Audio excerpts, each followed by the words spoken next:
Good morning, students.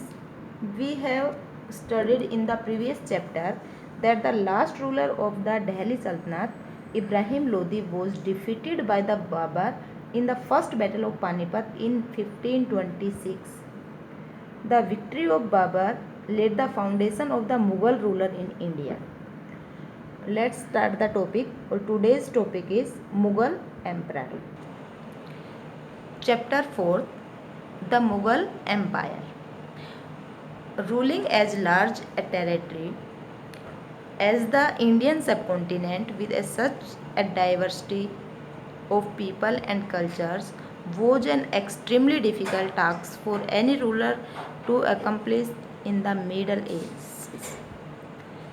ये कहता है कि जब मिडल एज थी, जब मध्यकालीन का जब टाइम था, उस टाइम पे जो इंडिया एक बहुत बड़ा सब कॉन्टिनेंट था और इतने बड़े वास्ट एरिया के ऊपर किसी भी रूलर के लिए इतनी बड़ी टेरिटरी के ऊपर रूल करना बहुत ही डिफ़िकल्ट कार्य था, क्योंकि इंडिया में कई तरह के पीपल, कई तरह की डाइवर्सिटी लोग थे, अलग अलग डिफरेंट कल्चर के लोग इंडिया में रहते थे। इसलिए किसी भी रूलर के लिए इतने वास्ट टेरिटरी के ऊपर इतनी वास्ट टेरिटरी को कंट्रोल करना बहुत ही मुश्किल काम था। Quite in contrast of their predecessors, the Mughals created an empire and accomplished what had hitherto seemed possible for only short periods of time. कहता है कि जब मुगल्स जो थे उनसे भी पहले जो राजा थे, मुगलों से पहले के भी उनके जो पूर्ववर्ती जो राजा थे, उनसे पहले के भी जो मुगल्स थे, जो राजा थे, उन्होंने अपने किंगडम की या उन्होंने अपने साम्राज्य को इस्टेब्लिश्ड किया था और उन्होंने अपने साम्राज्य को जो इस्टेब्लिश्ड किया था उस काम को पूरा कंप्लीट कर लिया था। लेकिन वो जो काम था उनका बहुत ही शॉर्ट पीरियड के लिए था, एक छोटे टाइम पीरियड के लिए था। From the later half of the 16th century, they expanded their kingdom from the Agra and Delhi. लेकिन बाद में 16th सेंचुरी में उन्होंने अपने किंगडम को दिल्ली और आगरा से एक्सपेंड करना शुरू कर दिया था। Until in the 17th century, they controlled nearly all the subcontinent. और 17th सेंचुरी के आते आते उन्होंने सब इंडिया जैसे सब कॉन्टिनेंट का ज़्यादातर जो पार्ट था उन्होंने अपने कंट्रोल में ले लिया था मुगल्स ने। They impose structures of administration and ideas of governance that outlasted their rule, leaving a political legacy that succeeding rulers of the subcontinent could not ignore. जो मुगल्स जो थे उन्होंने अपना एडमिनिस्ट्रेशन का जो स्ट्रक्चर था वो तैयार किया, अपना एक एडमिनिस्ट्रेशन बनाया, गवर्नेंस के आइडिया दिए, रूल जो था किस तरह से किया जाता है उस टाइप के अपने सारे रूल्स बनाए, शासन किस तरह से किया जाता है उसके रूल्स बनाए खुद के, लिविंग ए पॉलिटिकल लीजेंसी। और उसके बाद सब कॉन्टिनेंट जो था उसको आगे आने वाला जो शासक था वो भी उस सब कॉन्टिनेंट में जो भी आगे आने वाला जो शासक था वो भी उनकी लीजेंसी को इग्नोर नहीं कर पाए, क्योंकि उनकी जो परंपराएं हैं वो आज भी चली आ रही हैं। Today the prime minister of India addresses the nation of independence day from the ramparts of the Red Fort in Delhi, the residence of the Mughal Emperor. आज इंडिया का जो प्राइम मिनिस्टर है वो भी नेशन को independence day के ऊपर, स्वतंत्रता दिवस के ऊपर रेड फोर्ट जो दिल्ली में बना हुआ है वहीं से ही एड्रेस करता है, जो उस टाइम पे मुग़ल एम्परर्स का रेजिडेंस हुआ करता था। ये इसमें रेड फोर्ट की एक पिक्चर दे रखी है, ये रेड फोर्ट की पिक्चर है जहाँ से प्राइम मिनिस्टर जो हैं, अभी फ़िलहाल प्राइम मिनिस्टर कौन है, नरेंद्र दामोदर दास मोदी, वो प्राइम मिनिस्टर जो हमारे इंडिया के वो नेशन को, वो राष्ट्र को एड्रेस करते हैं, संबोधित करते हैं रेड फोर्ट से। Who are the Mughals? Mughals कौन थे? The Mughals were descendants of the two great lineages of rulers. Mughals जो थे वो दो महान जो रूलर्स थे, जो दो महान वंश थे, उन्हीं के ही डिसेंडेंट्स थे। From there mother side they were descendants of the Genghis Khan. जो गेंगिस खान जो थे वो 1222 में मर गए थे। Ruler of the Mongol tribes China and central Asia. जो मुगल्स जो थे वो माँ की साइड से चंगेज खान के डिसेंट्स थे, जो मंगोल के ऊपर रूल करते थे। चाइना और सेंट्रल एशिया भी उन्हीं का ही एक पार्ट था, मंगोल का ही एक पार्ट होता था चाइना और central Asia. From their father's side they were the successors of the Timur. जो तिमूर जो थे वो 1404 में मर गए थे। The ruler of the Iran, Iraq and modern day Turkey. Father की साइड से वो तैमूराइन थे, तैमूर के रूलर थे। उन्होंने ईरान, इराक और मॉडर्न डे जो टर्की कहा जाता है उस पर वो रूल करते थे। However the Mughals did not like to be called the Mughals and the Mongols. हालांकि जो मुगल्स जो थे वो मुगल और मंगोल कहलवाना पसंद नहीं करते थे। This was because the Genghis Khan's memory was associated with the massacre of innumerable people. क्योंकि गेंगिस खान मीन्स चंगेज खान, उनकी जो मेमोरी है वो उनको याद है, वो बार बार उनको याद आती रहती है, क्योंकि उन्होंने एन्यूमरेबल का मतलब होता है बहुत सारे असंख्य लोग जिनकी काउंटिंग ना की जा सके, इतने लोगों को उन्होंने मार दिया था। It was also linked with the Uzbek, और उनका लिंक सीधा उज्बेक से था। देयर मंगोल कम्पिटिटर्स, वो मंगोल के कम्पिटिटर्स थे। कम्पिटिटर्स मतलब प्रतियोगी थे उनके। On the other hand the Mughals were proud of the Timurid ancestry. बल्कि जो मुगल्स जो थे वो तैमूराइड एंसेंटर्स जो थे उनके ऊपर गारो करते थे। Not least of all because they are great ancestor had captured Delhi in 1398। क्योंकि जो तिमुराइड जो थे उन्होंने दिल्ली को बहुत ही जल्दी 1398 में ही कैप्चर कर लिया था, मतलब अपने कंट्रोल में ले लिया था। They celebrated their genealogy pictorial, each ruler getting a picture made of the Timur and himself. Take a look at picture 2 which is something like a group photograph. ये इस फोटोग्राफ की बात कर रहे हैं।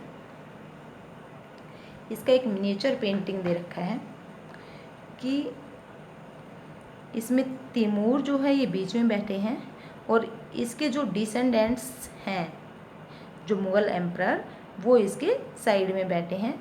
तिमूर जो हैं वो राइट में बैठे हैं। हाँ, Timur is in the centre, Timur जो हैं वो तो सेंटर में बैठे हैं और इनके राइट में मिर्ज़ा शाह, ये जो मिर्ज़ा शाह हैं इनके राइट में बैठे हैं।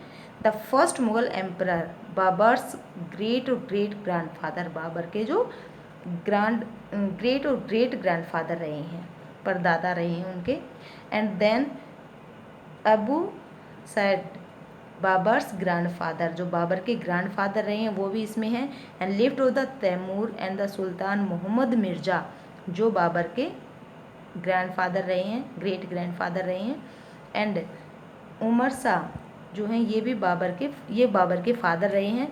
The Mughal emperors Babur, Akbar and Shah Jahan are third. और फोर्थ एंड फिफ्थ जो हैं वो जैसे हुमायूं, जहांगीर और अकबर, इस तरह से इनकी जीनोलॉजी दिखा रखी है कि एक साइड तो ये बैठे हैं और दूसरी साइड ये बैठे हैं। इनकी एक छोटा मिनिएचर पेंटिंग दिखा रखी है।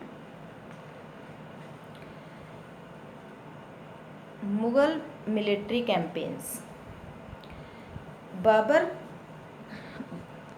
The first Mughal emperor, Babur जो था वो फर्स्ट मुग़ल एम्परर था जिन्होंने 1526 से 1530 तक रूल किया था।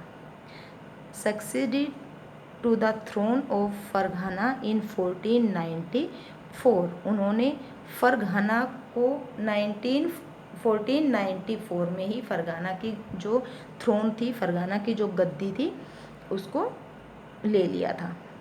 When he was only 12 years old, और उस टाइम पे बाबर ओनली 12 ईयर्स के ही थे। He was forced to leave his ancestral throne due to the invention of another Mongol group, the Uzbeks। लेकिन किसी फोर्स की वजह से, आक्रमणों की वजह से, जो मंगोल्स जो थे, इन्हीं के ग्रुप के थे उज़्बेक, तो इनके आक्रमण की वजह से उनको अपनी गद्दी छोड़नी पड़ी थी। After years of the wandering he seized the Kabul in 1504। लेकिन बहुत ही जल्दी उन्होंने 1504 में काबुल को अपने कंट्रोल में ले लिया था। सीज्ड मतलब कब्जा कर लिया था। इन 1526 he defeated the Sultan of Delhi Ibrahim Lodi at Panipat and captured Delhi and Agra। और 1526 में जो दिल्ली का सुल्तान था इब्राहिम लोदी, उसको डिफीट करके, उनको हरा करके, कहाँ हराया था? बैटल ऑफ पानीपत, पानीपत की लड़ाई में उसको हरा के और दिल्ली और आगरा को कैप्चर कर लिया था। दिल्ली और आगरा को अपने कब्जे में ले लिया था। किसने ले लिया था कब्जे में? बाबर ने ले लिया था। इब्राहिम लोदी जो थे वो उस टाइम पे दिल्ली के सुल्तान थे और इसको हरा के 1526 में पानीपत की लड़ाई में उसको हरा के और दिल्ली और आगरा को अपने कब्जे में ले लिया था, कैप्चर कर लिया था। कैप्चर मीन्स अपने कब्जे में ले लिया था। Table first chart some of the major campaigns of the Mughals, study it carefully and see if you can notice any long term patterns। You will notice, for example, that the Farghanas were an immediate threat to the Mughal authority। Table first जो है उसमें जो मुगलों के जो campaigns हैं, मुगलों के जो सैनिक अभियान हैं, उनको दिखाया गया है। और कहता है कि उसको आप केयरफुली देखो और उसको नोटिस करो कि उनका जो लड़ाई करने का जो टर्म था, लड़ाई करने का जो पैटर्न था, वो कैसा था।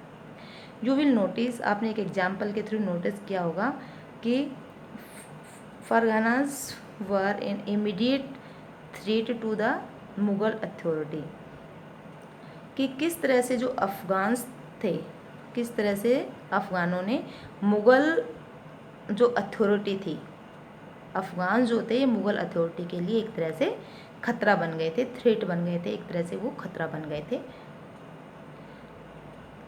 Note the relationship between the Mughals and the Ahoms, see also chapter 7। ये कहता है कि मुग़ल और अहोम्स जो है उसको आप चैप्टर नंबर 7 में पढ़ोगे।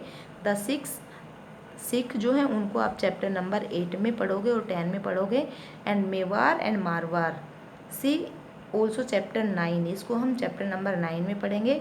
How was the Humayun's relationship with the Safavid Iran different from the Akbar's. और ये कहता है कि हुमायूं का रिलेशनशिप जो था सफ़ाविद और ईरान के साथ किस तरह से अकबर से अलग था।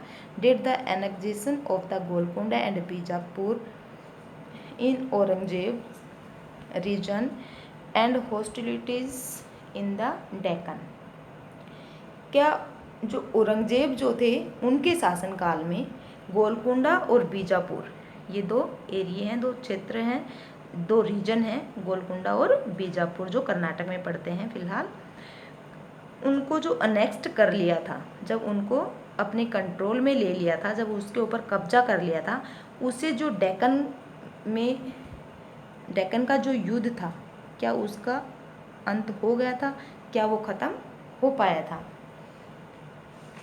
ये दोनों जो पिक्चर्स दिखा रखी हैं, ये मुग़लों को, जब मुग़लों की लड़ाई होती थी, जब वो अटैक्स करते थे किसी अपने टेरिटरी को बढ़ाने के लिए, अपने किंगडम को बढ़ाने के लिए, तो उनकी दे रखी है कि किस तरह से वो उनको सेट करते थे अपने, मतलब एलिफेंट्स को पहले लगाते थे, जो हॉर्स होते हैं, जो कवलरी मैन होते थे, उनको किस तरह से इनके पीछे यूज करते थे, आगे किस तरह से ये आगे सेना लगाई जाती थी। और इसी तरह से इसमें दिखा रखा है, क्योंकि पहली बार जो बाबर थे उन्होंने कैनन्स और जो वॉरफेयर हैं, जो गोले और जो तोपे हैं, उनका पहली बार अच्छे से सफलतापूर्वक जो बाबर थे उन्होंने इसको इफ़ेक्टिवली तरीके से बैटल ऑफ पानीपत में सबसे पहली बार यूज किया था। ये भी मुगलों की आर्मी का कैंपेन ही दिखा रखा है।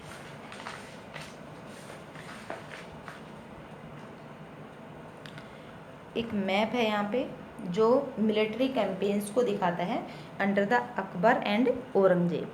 औरंगजेब और अकबर जो थे उनकी मिलिट्री कैंपेन्स को दिखा रखा है इसमें ये सबसे पहले जो बाबर थे उन्होंने काबुल के ऊपर अपना कब्जा किया था।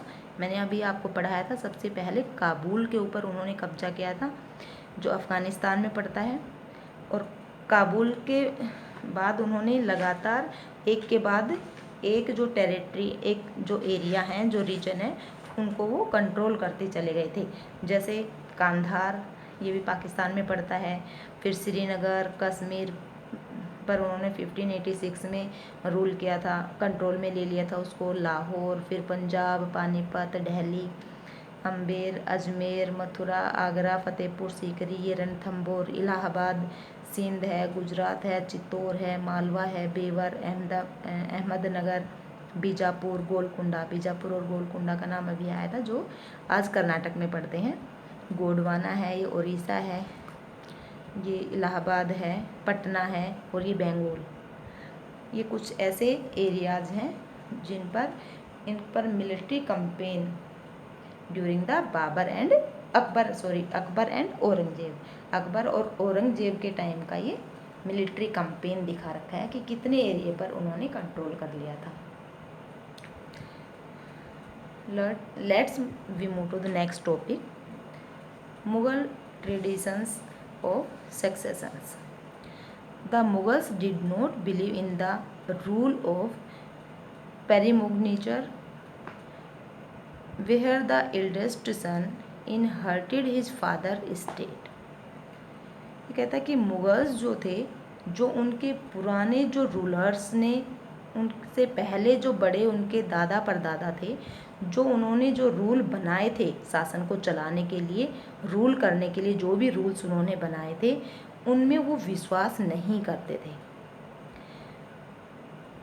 Instead they follow the Mughals and Timurid customs of the coparcenary, coparcenary inheritance और a division of inheritance amongst all the sons. ये कहता है कि जो मुगल्स जो थे अपने तिमुराइड जो कस्टम्स थे उनको फॉलो करते थे। कोपारसिनेरी का मतलब होता है डिवाइड इक्वली।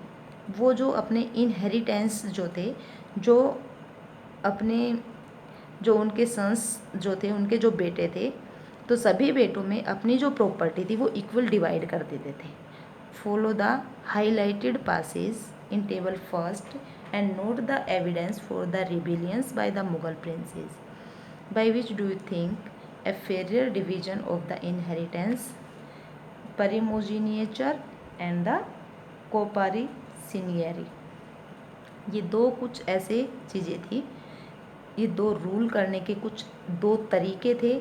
जैसे प्रीमोजीनियचरी का मतलब होता है कि वो सबसे जो बड़ा बेटा होता था किसी फादर का, किसी किंग का जो बड़ा बेटा होता था, उसी को ही वो उत्तराधिकारी मान लेते थे। और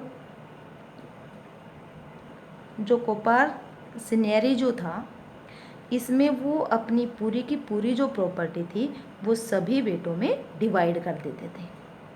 इस तरह से उन्होंने दो पॉलिसीज अपना रखी थी, लेकिन वो ज़्यादातर तिमुराइड जो थे उनके ही कस्टम्स को ज़्यादा मानते थे, इसलिए वो ज़्यादा इसी को ही प्रीमोजीनियचरी को ही यूज करते थे।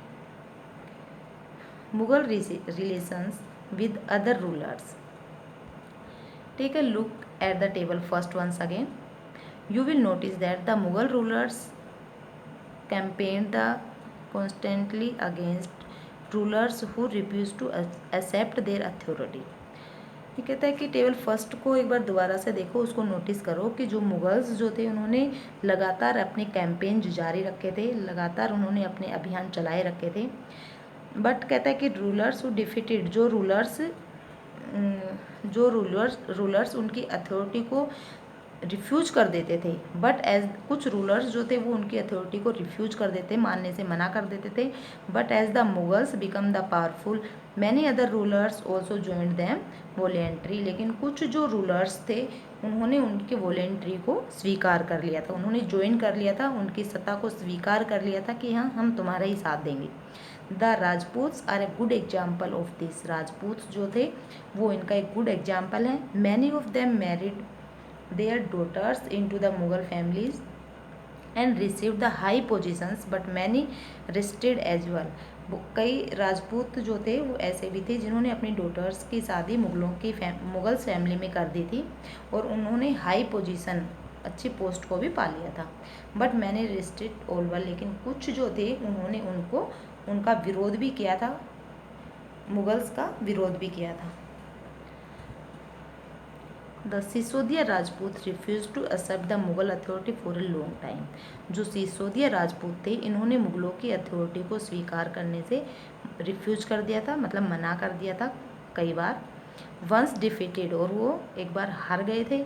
They were honourably treated by the Mughals given their lands को वतन कहा गया था उस टाइम पे, बैक एज असाइनमेंट्स, और जो असाइनमेंट्स जो थी उसको वतन जागीर कहा गया था। क्योंकि जब वो हार गए थे तो सिसोदिया जो राजपूत थे वो हार गए थे, और हारने के बाद जो मुगल्स थे उन्होंने उनको उतना ही सम्मान दिया और उनका मानवता की तरह उनको असाइनमेंट के रूप में जागीर दी, जिसको वतन जागीर कहा गया था। उनको लैंड दी, लैंड को वतन कहा गया था, और असाइनमेंट जो दिए गए थे एज ए लैंड उसको वतन जागीर कहा गया था। The careful balance between the defeating but not the humiliating their opponents enable the Mughals to extend their influence over many kings and the chieftains. इस तरह से उन्होंने केयरफुली बैलेंस बनाए रखा, वो हारने के बाद भी उनको इज्जत दी और उनकी लैंड जो थी, उनका वतन जो था वो उनको वापस दे दिया, और बहुत सारे किंग और चिफ्टेन्स के ऊपर अपना प्रभाव जमा लिया। But it was difficult to keep the balance, लेकिन काफ़ी लंबे टाइम तक इस बैलेंस को बनाए रखना बहुत ही डिफ़िकल्ट काम था। Look at the table first again, notice that the Aurangzeb insult the Shivaji's when he come to accept the Mughal authority. What was the consequence of this insult. कहता है कि इस चीज़ को बैलेंस बनाना ज़्यादा डिफ़िकल्ट काम था लंबे टाइम तक। औरंगजेब जो थे उन्होंने जब शिवाजी जो थे उन्होंने मुगलों की अथॉरिटी को स्वीकार कर लिया था, एक्सेप्ट कर लिया था, तो औरंगजेब ने उनकी बहुत ही इंसल्ट की थी। और इंसल्ट का क्या रिजल्ट निकला, उस इंसल्ट का क्या रिजल्ट निकला। Mansabdars and the jagirdars. As the empire expanded to encompass the different regions, the Mughals recruited diverse bodies of the people। देखिए जैसे जैसे उनका एम्पायर एक्सपेंड होता चला गया, फैलता चला गया, तो मुग़लों को अपनी सेना में बहुत सारे लोगों को रिक्रूट करना पड़ा। रिक्रूट मतलब भर्ती करना पड़ा बहुत सारे लोगों को। For a small nucleus of the Turkish nobles Turanis, they expanded to include the Iranis, Indians, Muslims, Afghans, Rajputs, Marathas and other groups। तो उनका जो छोटा सा जो ग्रुप था उसमें सबसे पहले टर्किस ही थे, मतलब तुरानीज ही थे। जैसे जैसे उनका एम्पायर एक्सपेंड होता चला गया तो दूसरे जो पीपल थे, दूसरे जो लोग थे, उनको भी इंक्लूड कर लिया गया। जैसे ईरानीज को भी ले लिया गया सेना में, इंडियंस को ले लिया गया, मुस्लिम्स को भी ले लिया गया, अफ़गान्स को ले लिया गया, राजपूत्स को ले लिया गया, मराठास को ले लिया गया, और दूसरे जो ग्रुप थे उन लोगों को भी ले लिया गया अपने मिलिट्री कैंपेन में। Those who joined the Mughal services were enrolled as the mansabdar. और जिन लोगों ने मुगल सर्विस को ज्वाइन कर लिया उनको मनसबदार कहा गया। मनसबदार कहा गया जिन लोगों ने मुगलों की सर्विस को स्वीकार कर लिया उनको मनसबदार कहा गया। Then the term mansabdar refers to an individual who holds a mansab. Who holds a mansab. ये कहता है कि मनसब मतलब कोई जो गवर्नमेंट पोजीशन जो पा लेता था, पोजीशन या फिर रैंक पा लेता था, उसको मनसब कहा गया था। कोई भी मनसबदार जो गवर्नमेंट पोजीशन या रैंक पा लेता था उसको मनसब कहा गया था। It was a grading system used by the Mughals of the 6 rank, salary and military responsibilities. और ये ग्रेडिंग सिस्टम मुग़लों ने बना दिया था, जैसे रैंक का, सैलरी का और मिलिट्री रिस्पॉन्सिबिलिटीज़ का। Rank and salary were determined by the numerical value called the जात। जो रैंक और सैलरी जो थी ये न्यूमेरिकल वैल्यू पे ही डिपेंड करती थी, उसी को ही डिटरमाइन करती थी, जिसको जात कहा गया था। और जात जो था एक लैंड के ही पार्ट को कहा जाता था। The higher the जात, the more prestigious was the noble's position in court and the larger his salary। और जो जिसके पास जितनी बड़ी जात होती थी, जितनी ज़्यादा मतलब लैंड का पार्ट होता था, जितनी ज़्यादा लैंड होती थी उसकी वैल्यू नोबल्स में उतनी ही ज़्यादा हो जाती थी, उसकी पोजीशन उतनी ही ज़्यादा बढ़ जाती थी। और कोर्ट में पोजीशन बढ़ जाती थी और दूसरी उसकी सैलरी जो थी वो भी बढ़ जाती थी। The mansabdars military responsibilities required him a maintain a specific number of the sawars और द कवलरी मैन। जो मनसबदार जो थे वो जो मिलिट्री रिस्पॉन्सिबिलिटीज़ होती थी मनसबदार की, वो सारी की सारी मिलिट्री रिस्पॉन्सिबिलिटी देखता था। और स्पेशल नंबर ऑफ सवार और कवलरी मैन जो थे उनको भी देखते थे, मेंटेन करते थे उनको। कवलरी मैन का मतलब होता है घुड़ सेना, जो घोड़ों पर जो सेनाएं चलती है उसको कहा जाता है कवलरी man. The Mansabdar brought his the cavalrymen for review, got them the registered their horse branded, and then received money to pay them as the salary। जो मनसबदार जो होते थे वो कवलरी मैन को रिव्यू देते थे, फॉर गोट रजिस्टर्ड उनको registered करते थे, जो हॉर्स होते थे उनको ब्रांडेड करते थे। ब्रांडेड मतलब उनके ऊपर स्टैंप लगाते थे, जिससे पता चल जाता था कि ये मुग़लों का घोड़ा है, ये राजपूतों का घोड़ा है। इस तरह से हॉर्सेस जो होते थे उनको ब्रांड करते थे। And then receive money to pay them as salary. और उसके बाद वो जितना जो सोल्जर्स को सैलरी मिलती थी उतना धन वो ले लेते थे। Mansabdars received their salary as revenue assignments called jagirs. Mansabdar जो था उनको जितनी भी उनको सैलरी मिलती थी वो सारी रेवेन्यू असाइनमेंट के तौर पे मिलती थी, जिसको जागीर कहा जाता था। विच वर समवट लाइक इकताज, वो इकताज के जैसे ही होती थी, इकताज के इक्वल ही होती थी। बट अनलाइक मुफ्तीज, लेकिन इकता जो थे उनके तो बराबर होती थी, लेकिन मुफ्तीज जो थे उसके अनइक्वल होती थी, मुफ्तीज के बराबर नहीं होती थी। इकता जो है वो भी एक लैंड का ही नाम है, जैसे कि यहाँ पे जट आया था उसी तरह से ये भी इकताज ही है। लैंड के एक पार्ट को नाम दिया गया है, लैंड के एक पार्ट को नाम दिया गया है इकताज।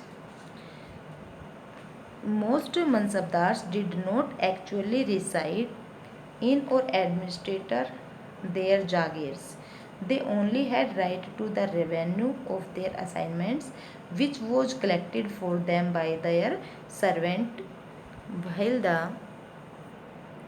मनसबदार जो थे वो अपनी जो जागीर होती थी उस पर नहीं रहते थे, क्योंकि वो कहीं दूसरी जगह पे अपना एडमिनिस्ट्रेट चलाते थे, अपना एडमिनिस्ट्रेशन चलाते थे, वो दूसरी जगह कहीं शासन करते थे।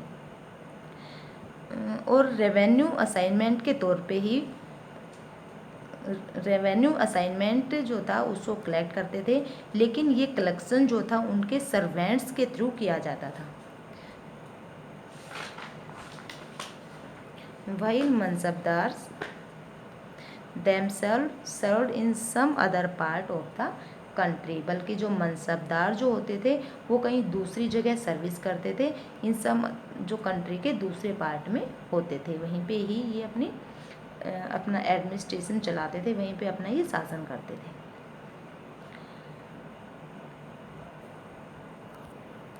Students, this is enough for the today's lecture. You must go throughout the chapter once again yourself for better understanding. At the end of the chapter, I will provide you PDF for keywords, question answer, extra questions, etc., which will be available on the school website. Our school website is www.srikrishnapublicschool.in. ये school की website है जिसके ऊपर आपको PDF मिल जाएगी। PDF में आपको question answer, keyword, extra questions ये सब मिल जाएंगे। Thank you.